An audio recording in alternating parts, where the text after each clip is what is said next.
we're forever challenged in small and not so small ways. That it's part of being human. And so what I'd like to explore with you, Susanne, is how these challenges, what they bring up for us, if we want to live in an awake way. I'm presuming that this is really the context in which we speak.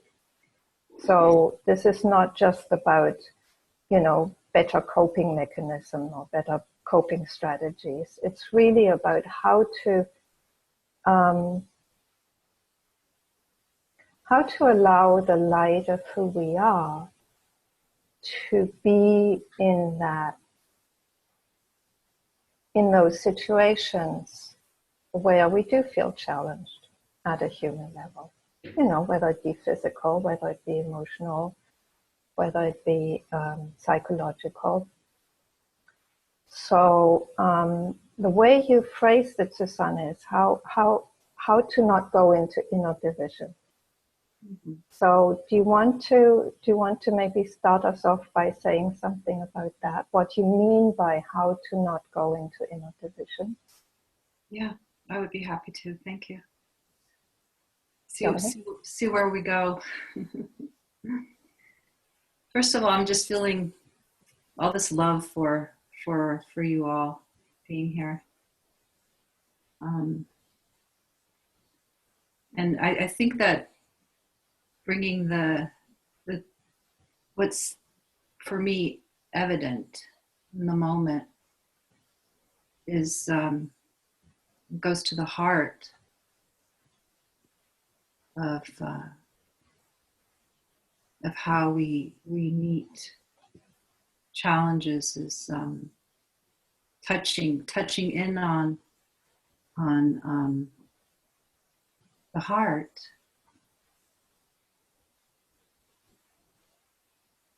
That is open and loves, no matter what's arising. And so to be able to uncover the heart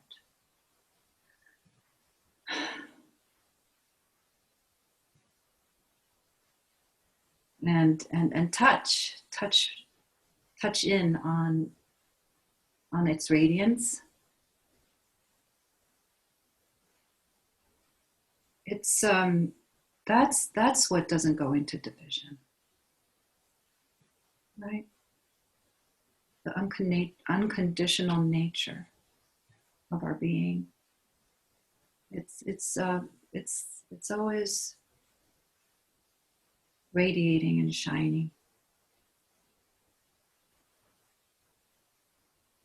I just want to bring that in, because that's what's most profoundly present for me right now, being here with you all. We want to keep it current, right? We don't want to go into an abstract, conceptual time together. What do we do when we're in a challenge? Because it's all about how we're meeting this moment, right? And how we're meeting this moment and learning how to open to this moment serves us when we're encountering challenges. Because it's always, we don't know what we're going to encounter in life. So maybe together we can practice right now opening to this essential quality inside, that no matter how you're feeling,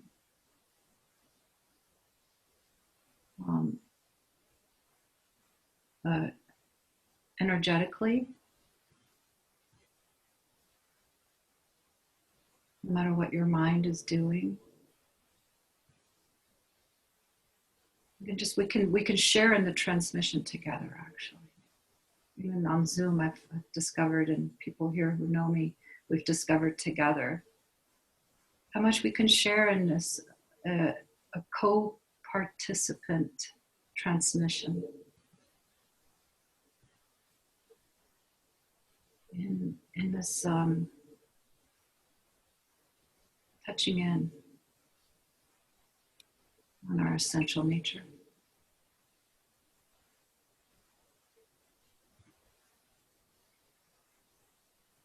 And to not hold back,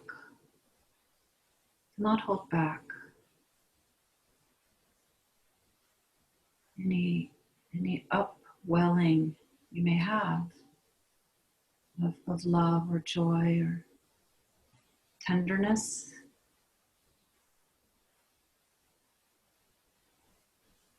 And to give that to yourself.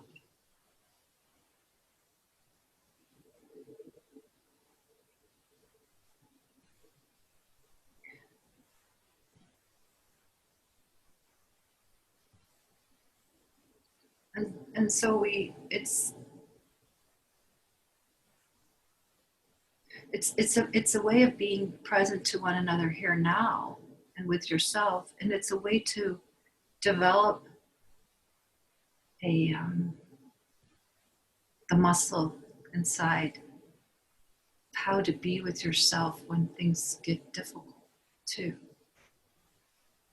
That there's a place inside that you can turn to that is, no matter what's happening,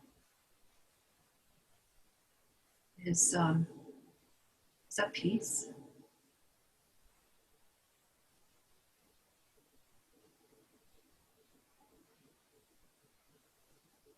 And why is it at peace? Because it doesn't see anything as separate from itself.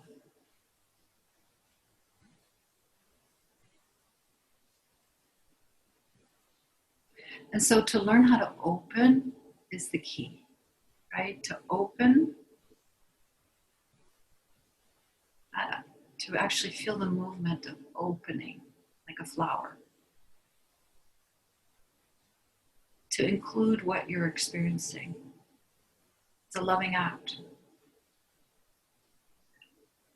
So you open to what you're experiencing and include.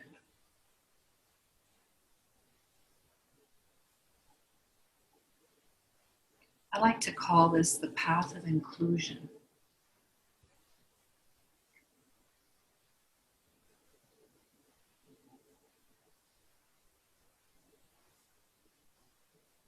So challenges arise, or health crises, or even feeling not so well in the moment can be there. And can we include, which means welcome.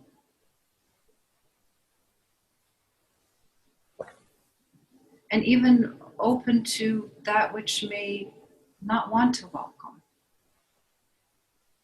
which might be afraid of opening and including, or feel overwhelmed. So what we're doing in essence is we're taking a step back and creating an opening to a larger container to the space that we are, right? Just sort of like you just kind of imagine your arms and your subtle body just sort of opening and saying, this too.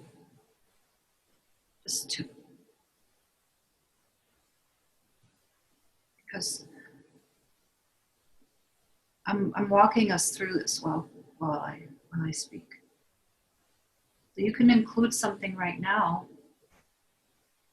Let's say you don't feel so well right now, or little something in the mind, or just, there's bodies, they have all kinds of things happening.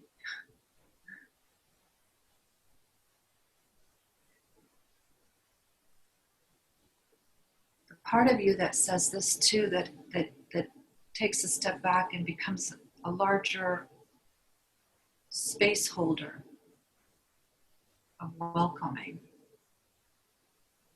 That part of you has the capacity to include everything that's arising. And that's what awakening brings, right? Awakening as an ongoing process. Awakening right now, we're awakening. Growing, learning, expanding.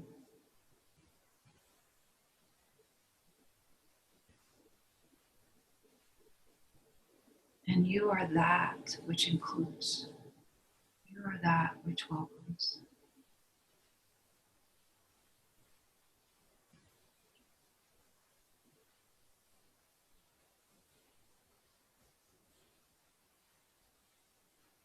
We can't control life, right? We're not going to be able to control life.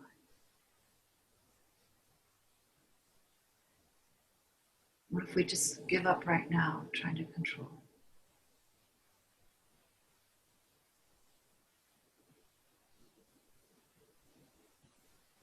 And rather put the attention on that which is openness, in openness to everything that's arising.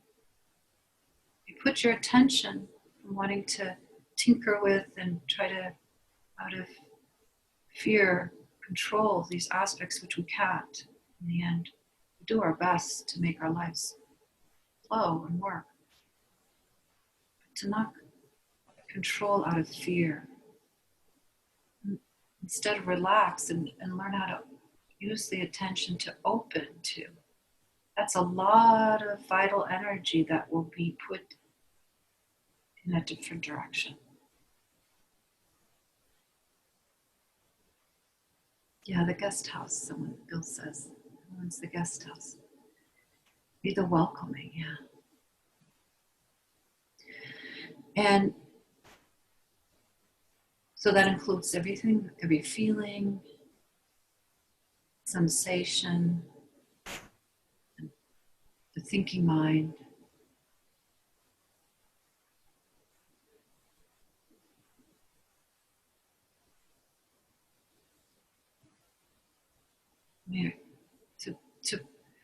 To remind yourself that you're the space in which it's arising in.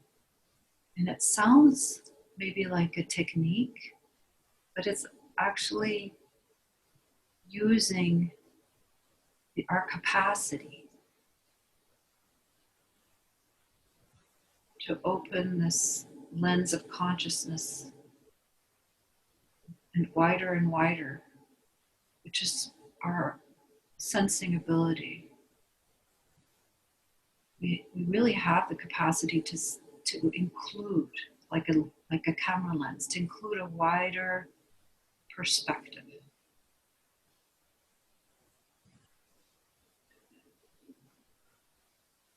So it's nice to practice and open to our capacities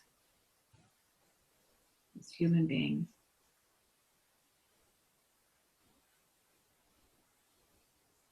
And that's how, in general, I meet my challenges in my life, challenges that arise. It's like, yes, this is here. And what else is going on? That's always my perspective. Honor what's here because that's love. You know, you honor the sensations of how we may feel when a cold comes on, or when I wake up fuzzy or something, and and everyone here has their current moment reality, right? So you honor the details. That's love. But to not get lost in the details, right? And just when we honor it, then it's not so sticky. It's not sticky. It doesn't need to keep grabbing our attention. Go, honor me, honor me, honor me. Yes, I see her here. It's a very kind, compassionate thing. And then it doesn't need to be noisy.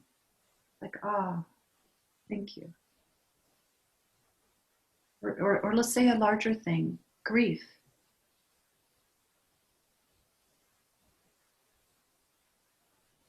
You know, honor the grief.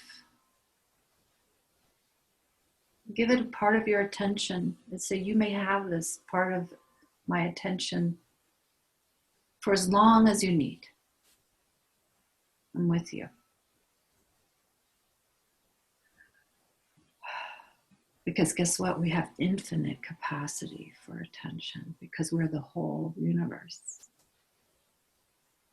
So you're not going to lose anything by giving attention. It's not like I only have this much energy.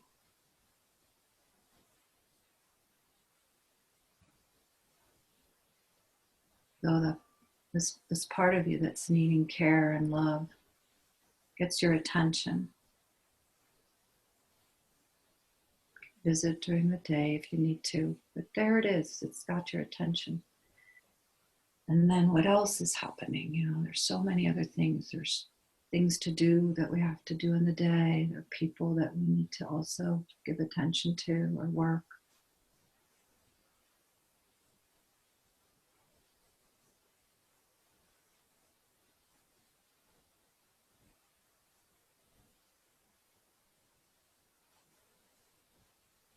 Get a feeling for what I'm talking about?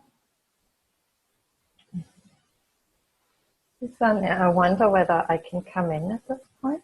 Yes, thank you. Yes. And you know, it's so interesting how these things happen, because you know, my own journey, I very much started from a heart place, and you know, just including. And this is what you've just presented us with, the heart perspective. And as I am here today with you, I'm so much more aware of the knowing, you know, and the knowing somehow for me came after the including, and the knowing is that I am not separate from any of this. And it's interesting because it's like, you know, it's like two different ways of coming to the same point.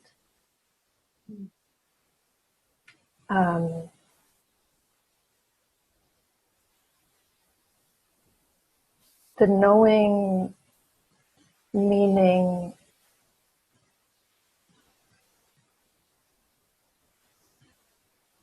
I know all of this to be life, to be part of this reality. Like all of it is as it is. And there's nothing that can be kind of separated out from it. So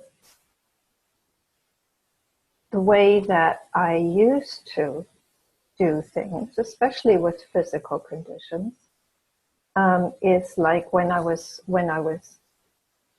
ill, that became a problem. It was a huge problem, you know, like I wasn't supposed to be ill, and I had to try and figure out what to do about it and all this. And these days, when I'm ill, I'm just ill. And, you know, I will still do things to help myself. But there's not this me and the illness. You know, there's not this kind of, here is a problem that I need to solve. And the problem creates a me that has to solve it. Mm-hmm. So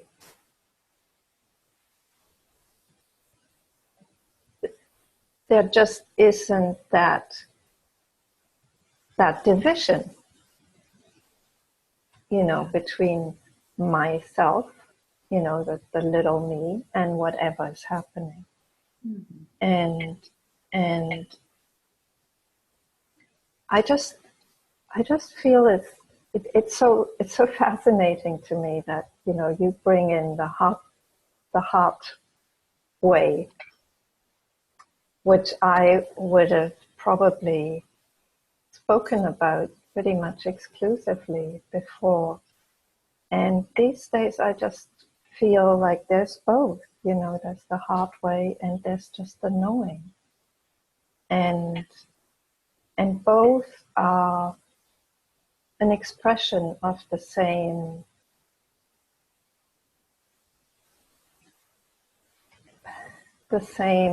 nature of things.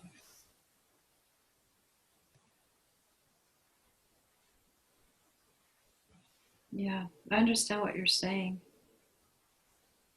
There's the knowing. I think that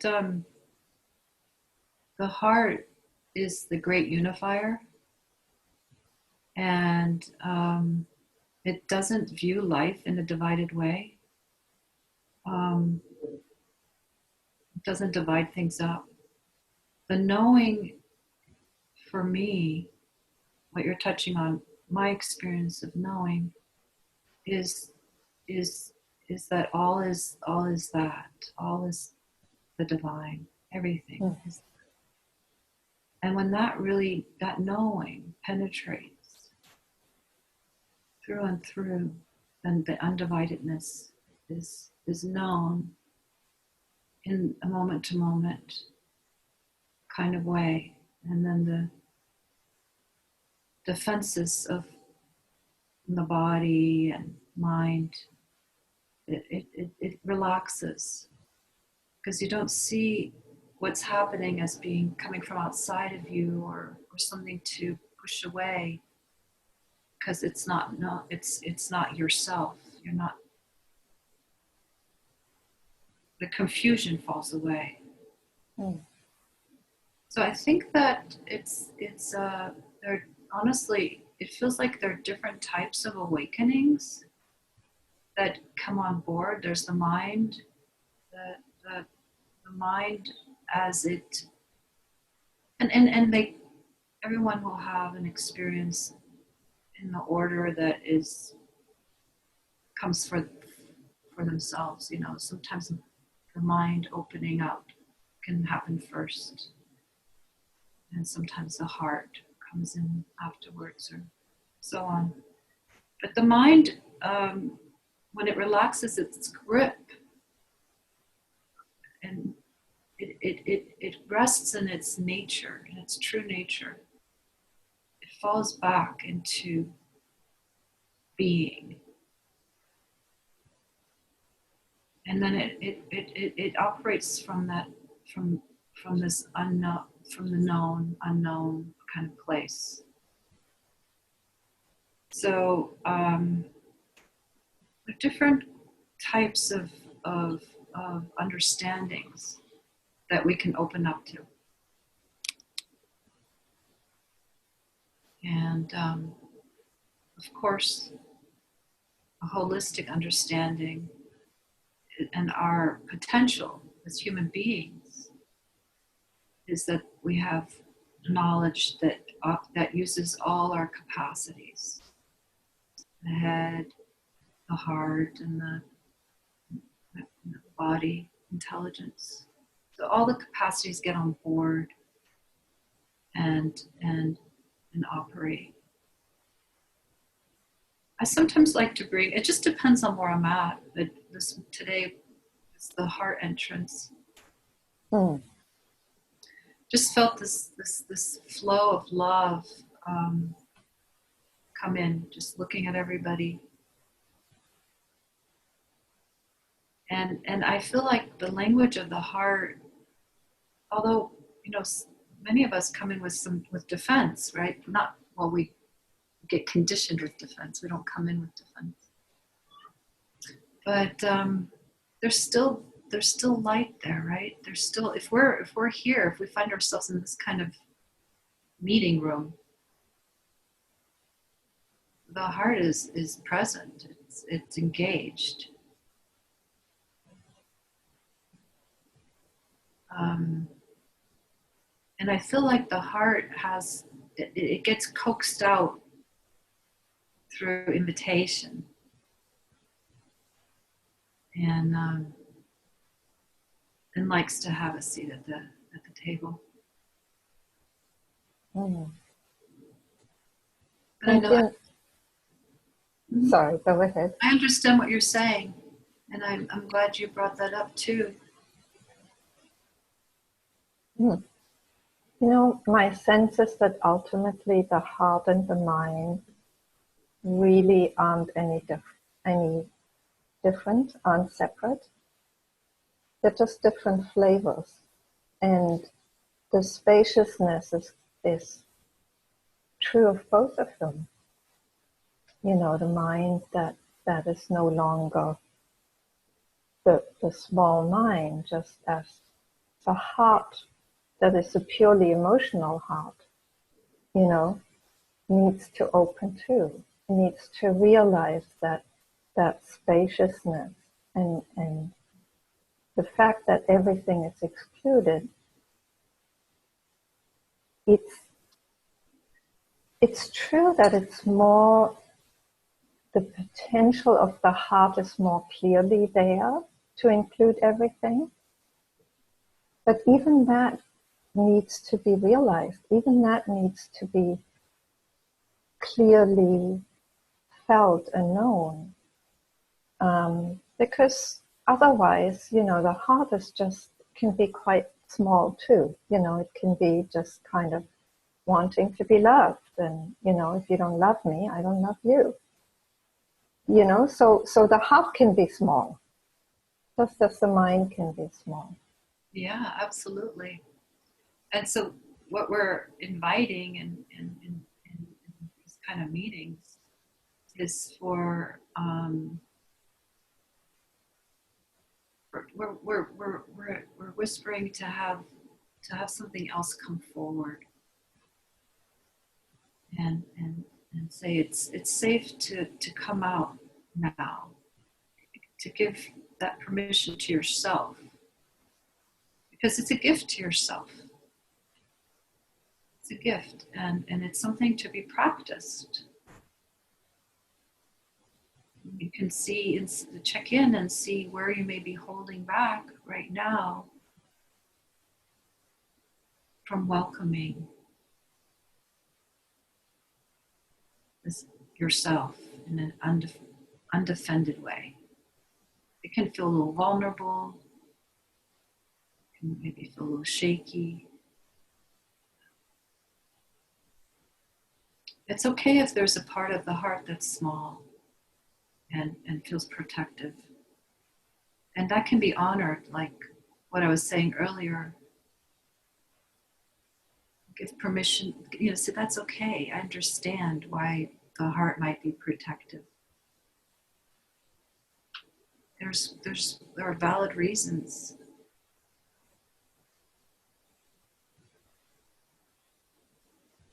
But maybe another way is wanting to be experienced and lived. Another way of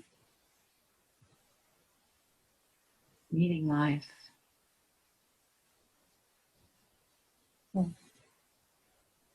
And, you know, whenever there is a challenge, you know, there's something that meets with some kind of, you know, reaction or resistance. Mm-hmm. And life is forever presenting us these things, isn't it? Yeah, it's like we can, yeah, we it's like, you know, we're forever given opportunities to include. Exactly, we are. And we can feel where, in the moment, you can feel when you feel a contraction coming in. Like contraction is just, it's just energy, it's just going like this. And can we include that?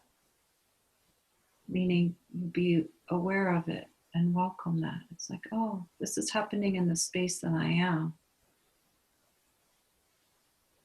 And the space that you are is an awareness of this movement of expansion and contraction during the day. This space that you are is an awareness of the movement of mind and feeling and sensation. There's always something that's an awareness of what you're experiencing. And that is open.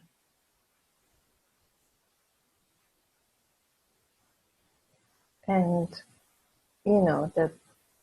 the psychologist in me is always interested in the details of what happens when we're when we're opening into a more spacious awareness of space. Mm. Then whatever is experienced, somehow energetically loses its power, its hold over us. And sometimes it even dissolves altogether. And sometimes it persists. And then it needs more welcoming. Yeah, beautiful. Yeah. Mm-hmm. Very beautiful. Yeah, that's the wonderful thing to discover for each person is how when we learn to include what we're experiencing and open to it and welcome it, what happens then? What happens? And what also is endlessly fascinating to me is that it's like we all have to discover our ways of creating separation. How exactly do we do this? Because, it takes different shapes for different people, different ways of doing this. Like for one, it may be just, well, this is a problem that I got to solve, and I've got to fix. For another one, it may be just that they go into pain about it. And you just feel it's too much, they can't cope, whatever. So, and another one may go into attack. It's like, how dare you do this or say this, and I'm going to show you what's what, Mm-hmm. So we all have our ways of, and different times, different ways of doing that.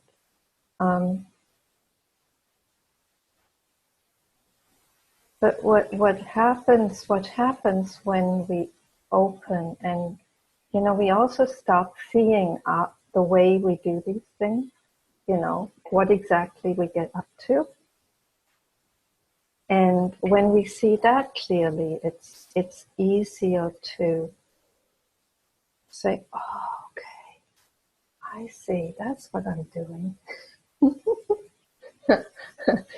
And it's like we see the conditioning and the habits so much more clearly, and that's also part of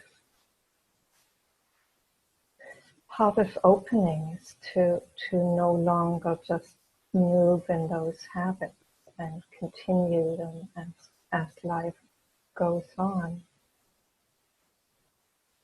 Yeah, good point. Yeah, beautiful.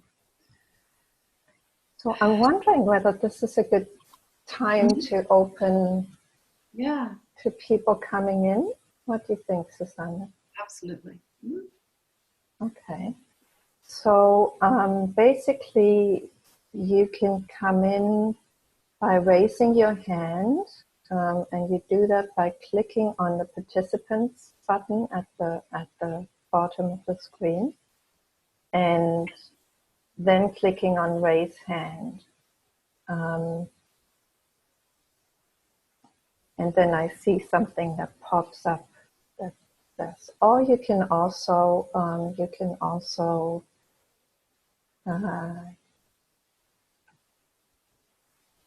you can also comment on the chat thread. So David, I'm going to unmute you. Go ahead. Okay, you're unmuted. Hello, do you hear me? Yes, we can hear you. Hi, David. Thank you, thank you. It's so wonderful to be with you all this morning to consider this path of inclusion. Sometimes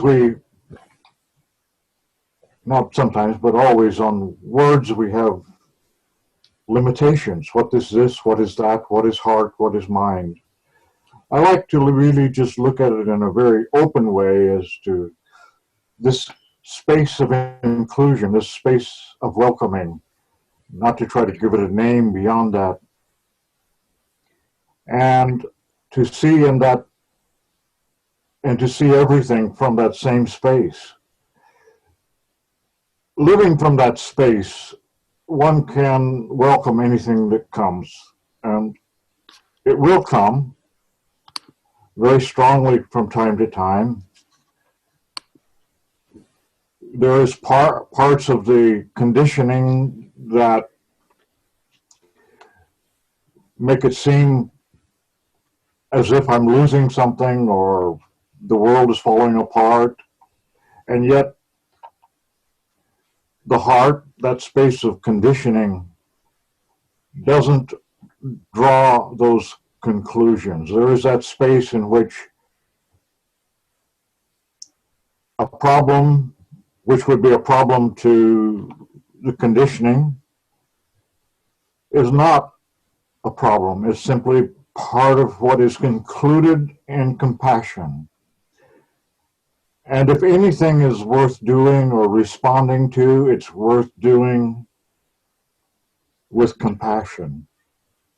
And from that position, whatever comes to this space is welcome. Intense action may be required,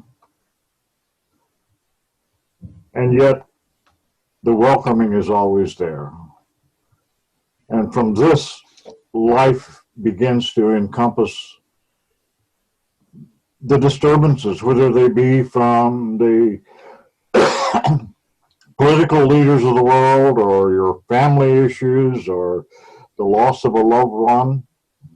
There is that space in which peace exists, and that disturbance can be welcomed in. It can be seen as part of the whole. And this is what I'm hearing from all of you today, that you're here to welcome the whole, everything as it is right now. Thank you very much for having this time together. Oh, thank you, David. That was lovely. So true. Thank you for adding dimensionally to this conversation. I'm glad you're here. Thank you.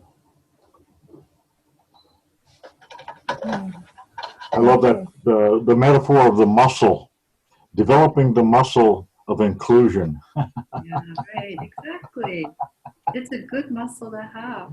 Yeah. It can liberate your life. Yeah. It can absolutely liberate you. Thank you. Change the way that you live your life. Thank you. Thank you too.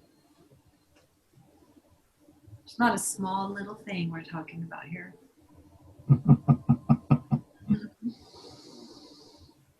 Yeah.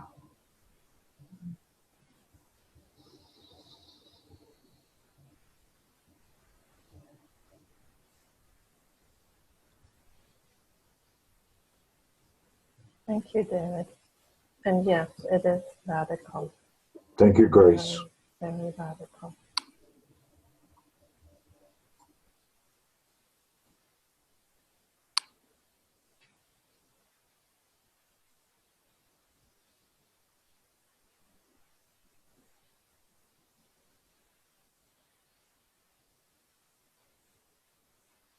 So I'm wondering, does anybody else want to share maybe how you go into inner division and, you know, or maybe something where you feel you can't quite open to include that in your life. You know, that's a really strong resistance, which to me always means there's got to be some real juice in there, really worth looking at. Yeah, and to use the support of the group. Just holding space for something. Because we're holding the space, all of us, who just by, for what, like we can be together a welcoming space for what's arising here. It's good training.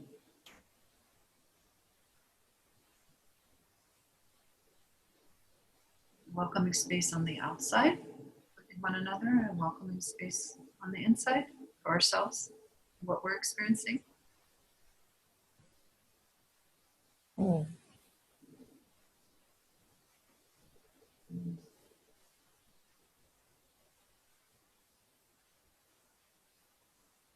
And just to say, whatever the impulse is, you know, that's welcome. It may not be about welcoming at all. It may just be something different that you need to bring into the space. Right, of course. You know, trusting whatever arises. And if you, just because I'm aware that we're recording, if you feel you don't want to be here in image, or you can take your video off. You can just speak by audio, or you can also type something on the chat thread. I'd like to just say something for real quick about what you just mentioned, because I thought about what we might touch on this morning, and one of the things that came up for me, and you just mentioned it, is trust.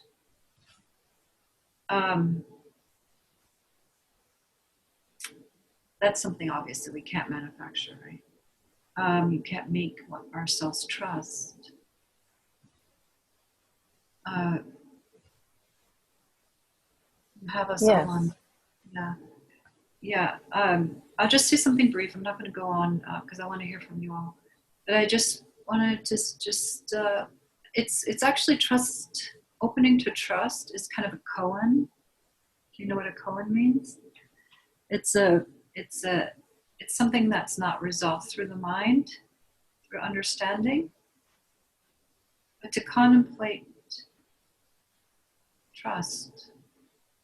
And because really everything pivots, your whole spiritual development and opening to yourself, opening to life, which is, we call it spiritual, is it pivots on trust, on how undefended you can be and how much you can let go and open. And it's something that's learned too. Like you open a bit and you discover that actually opening is the invitation, that going down the direction, the avenue of opening, that where we thought we would be opening to maybe getting hurt, we're opening actually to freedom. We're opening to knowing ourselves as this space that welcomes everything. So we gain trust that the opening is this unraveling path to your essential, undefended nature. And it starts to feel better and better. And you know that's the way to go because you're feeling better and better. We're hardwired to feel better and better. Okay. You know, I just want to say it may be a koan, how to trust. But I do feel it's important to realize that it is also an experience. Like the more we open, and I know in my case, you know what, I took it on trust from my teacher that the opening was possible. And the more I opened, the more I knew it was possible, and it was the way to become free. You know, so opening and trusting becomes more and more just the kind of default position rather than something that we don't know how to do. So the experience of opening and the experience of trusting and finding that we can trust, you know, I find is quite important, because that's how we find out that we actually can open and we can trust. Exactly. And it's not our death, it's actually our life, you know, us coming alive. Beautiful. And I just want to address, okay, so Bill says, you have us all on mute. Yes, it's to make sure that the quality of the video is good sound-wise. So that's why I'm asking people to raise their hands if they want to come into this space with their contributions. So Bill, did you want to raise your hand? Yeah. He's raising his thumb. Okay. All right, Bill. So I'm going to unmute you. Go ahead. Uh-oh. I don't hear him. Bill, can you speak? You're unmuted. Oh. Hello. Yes, can you hear me now? Yes, we can hear you. Okay, lovely. Great, thank you, Grace, for this call, and lovely to be here with you and Susan and everybody else.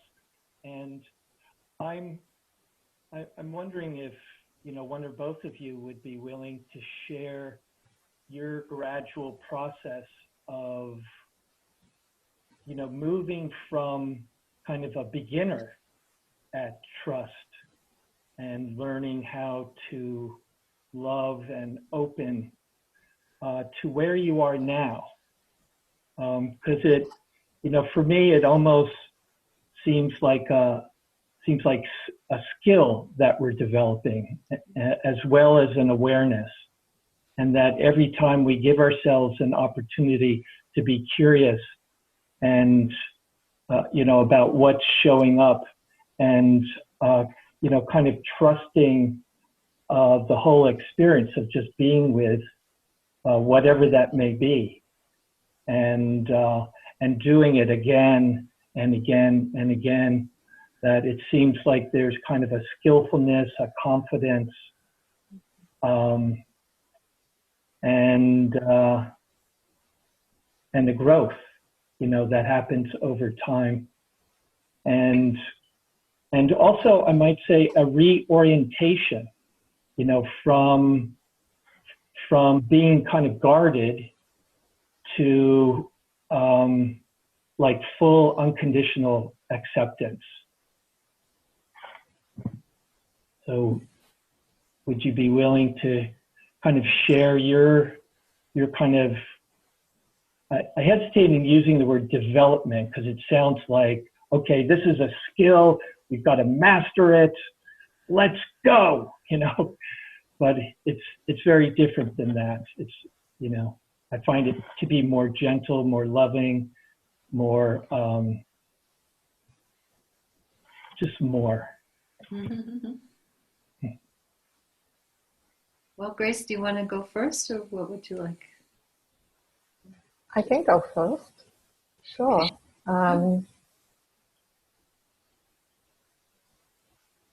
You know, in my own case, I had a very unhappy childhood, very difficult childhood. So, and I was very cut off. I was an academic. I was teaching philosophy, and my life was a mess. So I started going to see a psychotherapist. And in psychotherapy, I was in psychotherapy for a long time, 9 years. I started opening in a conditional way. The opening was allowing the experience, the emotions, the pain that was surfacing during years. Just allowing that to come when it came. So I say that was conditional because it was all about me. That the little me was still in place, but the little me was learning to be very loving and kind and compassionate with herself. And to some extent that worked quite well. I was getting better, and I was really, I'd say, developing this muscle of opening. But it's really only when I began to be a spiritual seeker and when I found my teacher Gangaji that I realized how radically I needed to open. There was an element of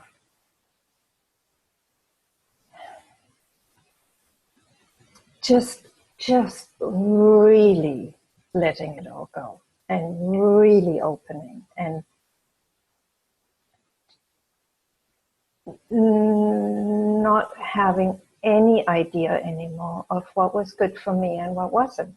Because that's what the psychotherapy was all based on. It was based on ideas about what was good for me and what wasn't.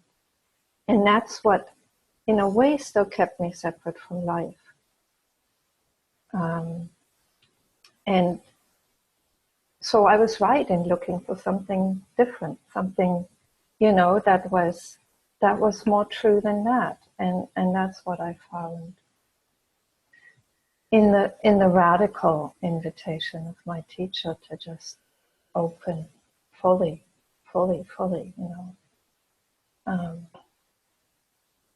in a way that I had no idea what that even was. But I trusted and I knew that that was true. So that was my undoing, my opening. How about you, Susanne? And I just want to add one thing, Bill, because it's interesting. You mentioned something that's obviously helping you open, which is to be curious. That's so beautiful because that's not something that worked for me for the longest time. Curiosity is something that I discovered very late in my journey. But that's how it is. For some, that can be the way to open. It's just to be curious. Yeah, go ahead. I don't know who muted you. I didn't. I can unmute you again. Yeah, go ahead.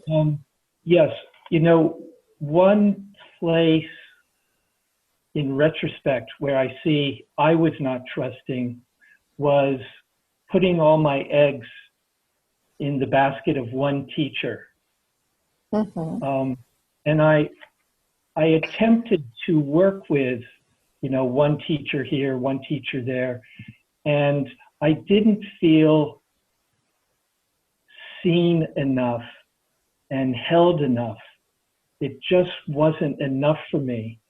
And so I didn't trust 100%, and I felt encouraged, dare I say, to go shopping.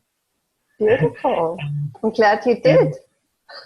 And I have literally, probably spent, like YouTube time and book time and audio time and webinar time and workshop time, with, I'd have to say,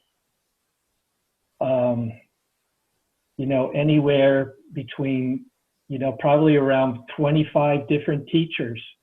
And it's like, it's really taken my nervous system, my heart, my soul, all of me, to hear the same message, to hear the same, to feel the same heart, to experience the same, loving, holding, accepting, unconditionality, for me to truly open and surrender. And surrender to a place of 100% devotion to the beloved. And that's where I am now. And I experience so much joy every day. As soon as my eyes open to a new day, I just, the first thing I say to myself, another day with God, how wonderful. I'm the luckiest person, ever. So that's where I am right now. Mm-hmm. Beautiful. Thank you for sharing. And if it takes 25 teachers to confirm it for you, that's what it takes. But you got it, you're trusting it, and that's beautiful. Thank you for sharing. Yeah, ultimately, what I've come to call it is teacher everywhere. And it's led me to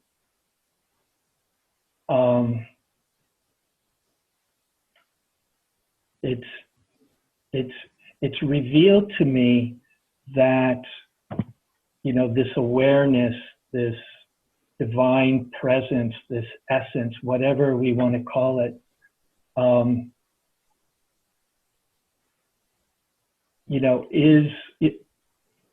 is speaking through everyone and everything, and it's a calling back home. It's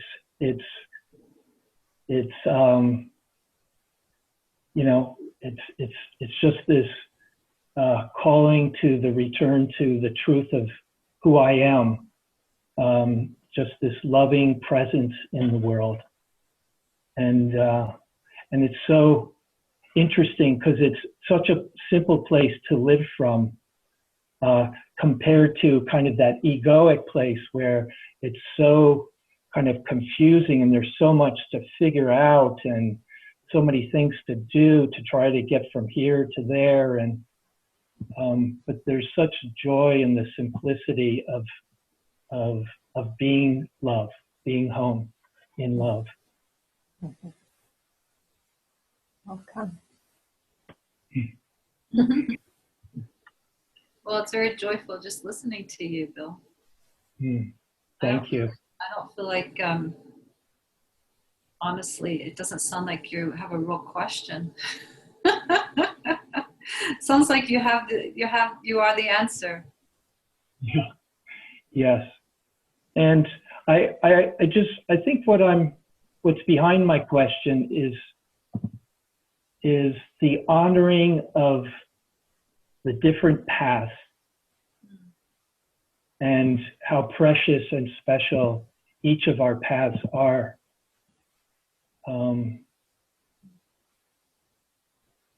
Yeah, beautiful. Thank you. And David says, thank you, Bill. You speak with my own voice, the voice of the beloved. Thanks. Thank you. But Susanne, I would like to bring Bill's question back to you. Mm-hmm. And I was wondering whether you could share with us. Yeah, I went on a journey with you, about two of you. So where I'm entering the stream of the question is, it feels like I'm in essence like you, Bill. It feels like devotional nature.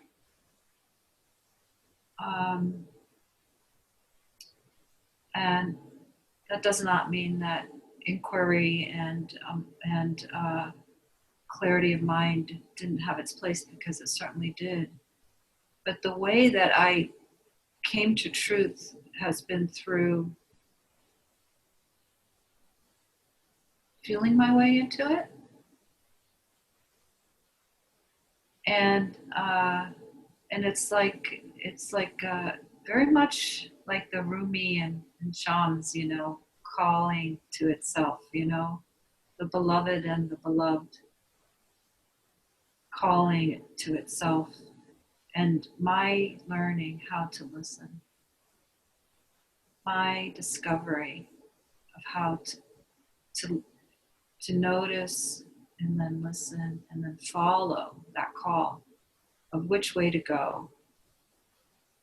That probably has been the most important part of of that muscle, of how to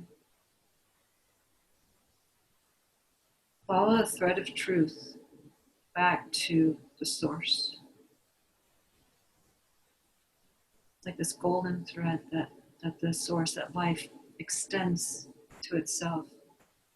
And then it pulls it back in, that thread, and says, come this way, this way, this way, right? And you just get gently pulled back in by learning how to follow that thread back home. And for me, it has been a sensing, feeling thing. I think we have these bodies for a reason. We sense. It's not, definitely don't think your way back to truth. So it's like it woos us. It's very much a beloved's call. It woos us back, and so gracious and so loving.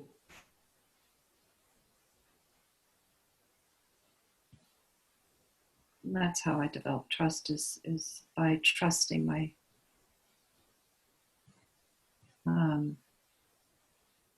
that call, learning how to listen and trust the call and follow it. And it's an openness. It's an openness. So, Susanne, I wonder whether, in addition to this, you could also share, because that's how I had understood Bill, but maybe that wasn't his meaning. How is that different from learning to trust however life shows up? Or is that the same thing?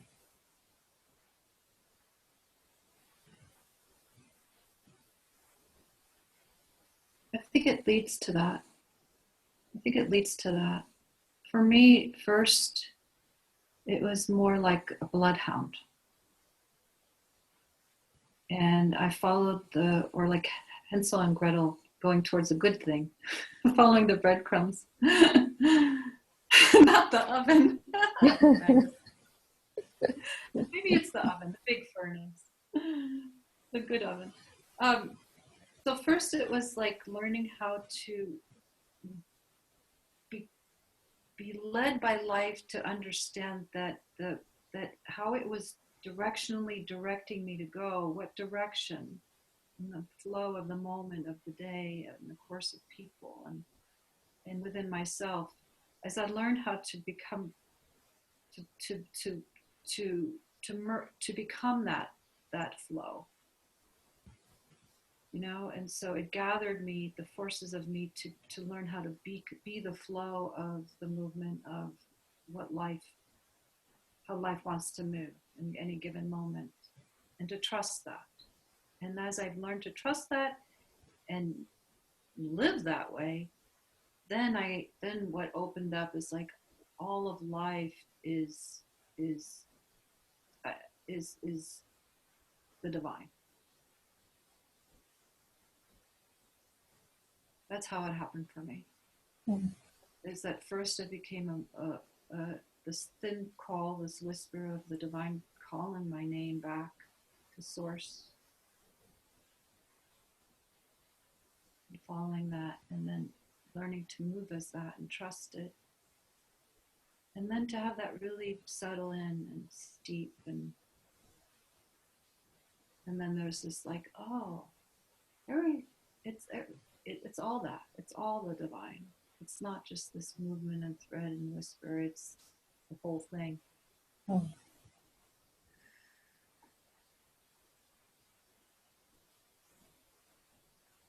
Did Bill go away?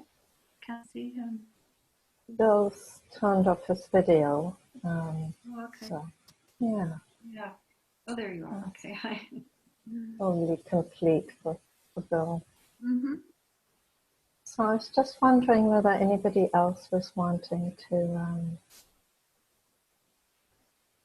come in on this, into the space, into this open space.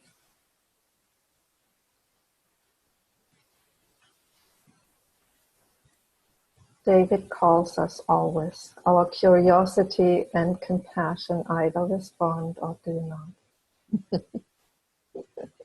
That's right. You know, if you're complete, there's no reason to come in.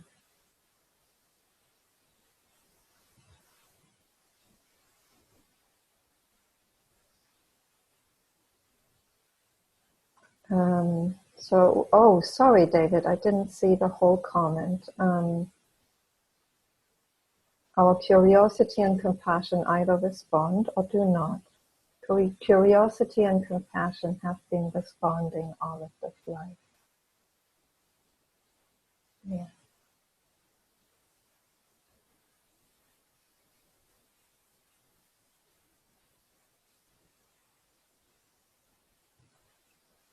Mm.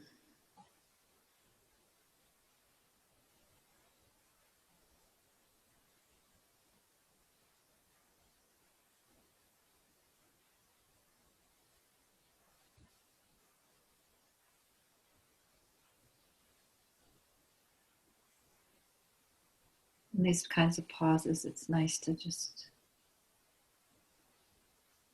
take a little scan, a little noticing of how you're feeling, what you're experiencing.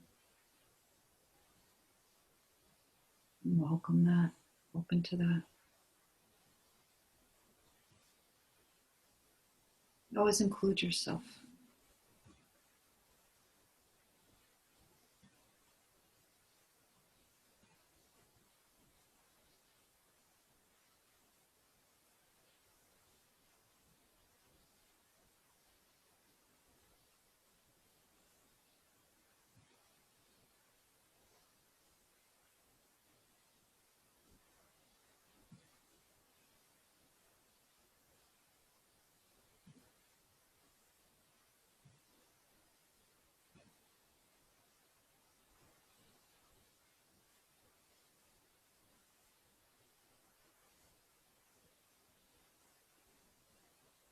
So, Susanne, I'm wondering, is there anything else that you feel you want to add to what's Sure. being said?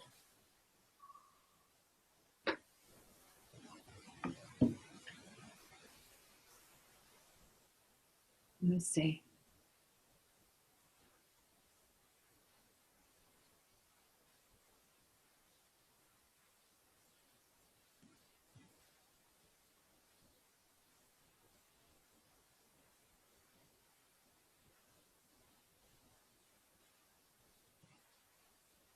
Well, I just like to say that one of the benefits of opening to our transcendent nature is that it's always it's open, it's pure openness in allowance by its nature. And so our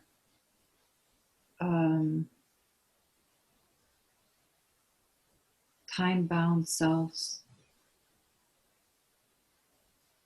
get to recognize and open to the timeless self, and know both as one. Ultimately, that's what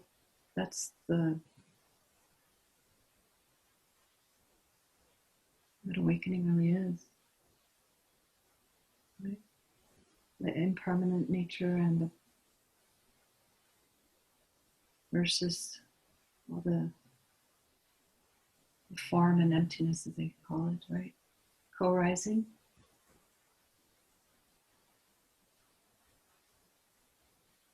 So that brings balance and harmony to our lives. Because one without the other is imbalanced. They both, as humans, they both co-rise, they coexist. And when we forget our transcendent nature, the one that's not in identification with form, then we are in the world of suffering. We don't understand properly. We're not in proper understanding.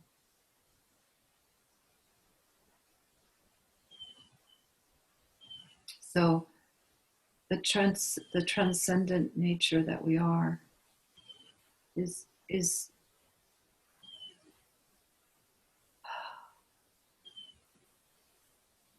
spirit. It's here. It's really what our immanence.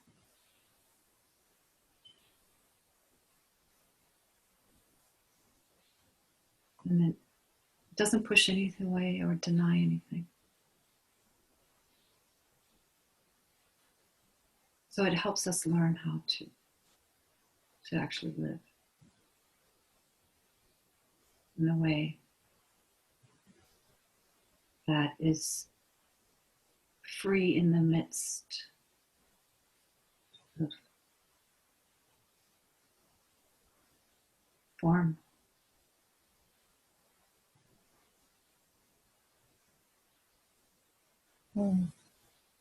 It's almost like come full circle. Because, even just talking about life challenges, in a way,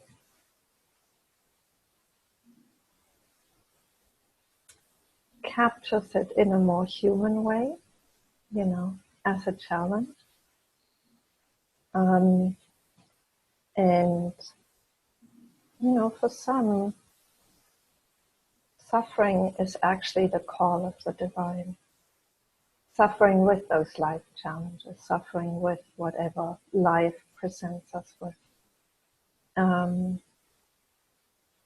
it certainly was for me. That was part of the unraveling. I knew something had to change.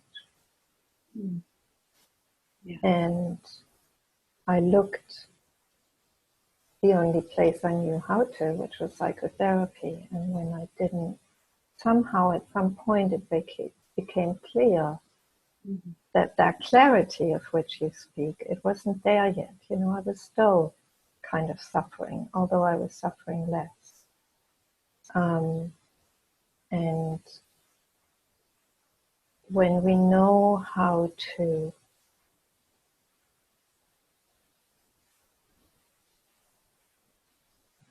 when we let the suffering be a call to the divine, to find what is beyond suffering and what brings perspective,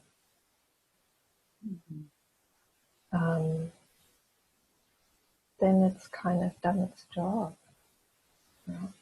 Yeah, suffering has definitely been part of my path as well, and sometimes we need to be cornered by life, so that where we find that we have nowhere else to go but to maybe stop fighting and resisting what is going on. And that stopping, it actually it is the door that we can walk through the stopping of fighting what the current moment is.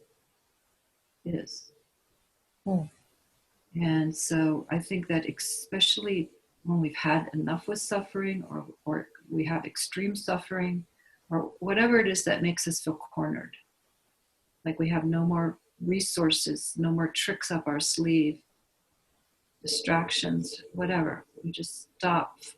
We just sit down, basically. And say, there's nothing else I can do right now. I don't know where to go, what to do. And then finally, what that suffering's been pointing us to the whole time opens up and reveals itself. The gift in the that it's been offering all along. The whatever it is, extreme feeling, or whatever the gift is. We can walk through that door. So suffering itself is not what's wrong. It's just if we go around in circles and circles and we don't know how to get out, that's when it's not useful. That's perpetuating suffering, right?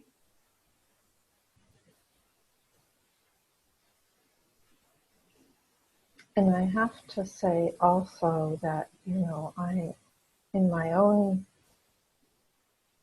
searching, I was first in a Buddhist community for a long time. And, the Buddhist teaching is that there's a way out of suffering. So that made it very attractive for me. But the idea there was that it may take lifetimes. And at some point, that just didn't feel like enough. And that's when I found the direct invitation of the non-dual teachings. Mm-hmm. And, that is so valuable. And really, it's so important to keep inviting that, extending that invitation, to directly know, to just really stop totally, fully. And that's why we're here. That's right, that's why we're here. And since we didn't have anybody, maybe everybody's feeling so good that there's no challenge right now. So we get to talk in these wonderful, poetic kind of, would have been a different kind of discussion if we had, and that's beautiful. I mean, that's what we need today. Maybe that's what we're needing, is a nice bathing dose of welcoming and allowance and reminder. Yeah, absolutely. And there's a space for that as much as there's a space for, more direct response to questions and burning issues. Right, because we can take this into our lives and apply it. Because we're all going to be facing challenges, maybe in the next hour. Some kind of challenge. Mm-hmm. Might be a little one. No, I wonder how you feel about this, but my sense is that having a taste of the spaciousness is so important. And that's what the gift is today, is just really, tasting that spaciousness, being in this with all of you. Absolutely. Absolutely. It's so important. Even more, I mean, I enjoy and value, and sometimes we can get a lot out of going into the details. This, what satsang, right? What we're having today is satsang. Mm. And oh, it's so nourishing. It's like sitting next to a waterfall and really letting yourself feel the ozone and the ions in the air. Getting nourished. Mm. And the nervous system can relax and take in the information. And it's retrained. Our whole bodies and minds and nervous system, it's retrained us to, it's safe to open. It feels good to open. It's nourishing to relax. That's what I got out of going to satsang over years of time, you know, here and there, is just opening to that entrainment of sharing it with others too. Like, we can relax as a collective nervous system too. It's okay, it's safe. Mm.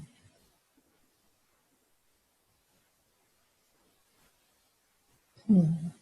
And you know, my intention in offering these online events is always also that people do get a taste of this ineffable truth, love, openness, faith.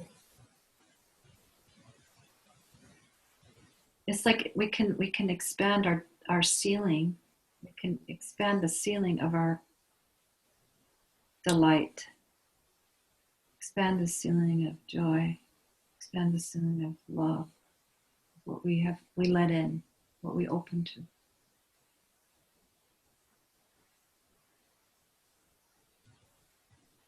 Mm. Like my teacher used to say, there's always more. Yum.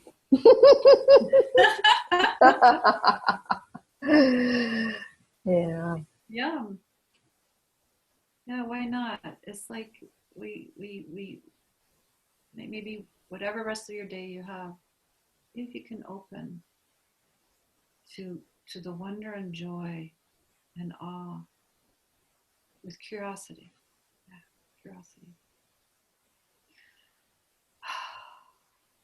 And just, like, you know, take in the house plant, you know, take in the light coming in the room. Little small thing.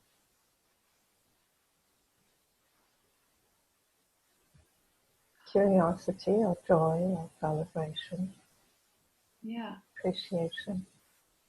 Yeah. Gratitude. Because being in a challenge, as you know, it contracts life force energy. It can.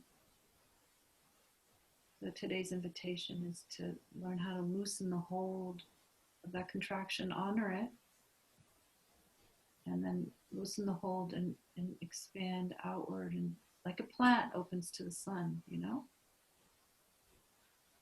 It turns out like the flower closes up at night. Let's say those flowers or plants that close up, and then the sun comes and it opens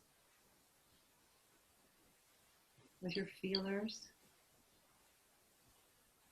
and open up. We are sent, you know, people have said this before, but it's so true from my experience, that we are sensing instruments of the divine. So sense with your fingers and with your skin and your heart and your being, and sense, let the boundary of yourself relax and fall open. And open yourself to including so much more than your current experience.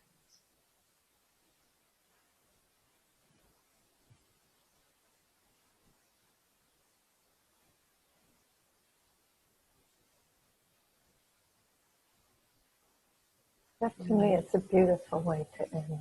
Yeah. Just end with that open invitation. Unless you want to add something else, Susanne. No, that feels good. Good, great. Yeah. Thank you so much. Thank you, Grace, for the invitation. Thanks for holding the space and for your whole life challenges theories. Mm-hmm. Each person is bringing something unique and true. Thank you. Thank you for joining us. And just to say, I just confirmed today that there will be another meeting on May 13th with Marlise Cocheret. She'll talk about long-term chronic illness. Okay. And then there's a conversation and satsang with Milan on May 22nd. And you find all these details on living-from-love.com as per usual. And thank you. Thank you for being here. Thank you for, the open space is just so palpable. It's hard to end this. Yeah, I But, agree. Can I just say goodbye to everyone just before you go on? I just would like to thank you to everyone here. I feel you and along with Grace. And speak up, Susanne, because if you're too quiet, you're not in the image. Oh, I want to be in the image. Hi. You are. I just want to thank everybody, and I feel you, and I'm so happy that we got to spend some time together. I feel you, even though, without saying anything. So I wish you a beautiful rest of your day. And again, thank you, Grace. Yeah. And many thanks to you, Susanne, and to everybody for being here. And thank you also for your contributions. And we'll see you again soon. Yes. Bye-bye.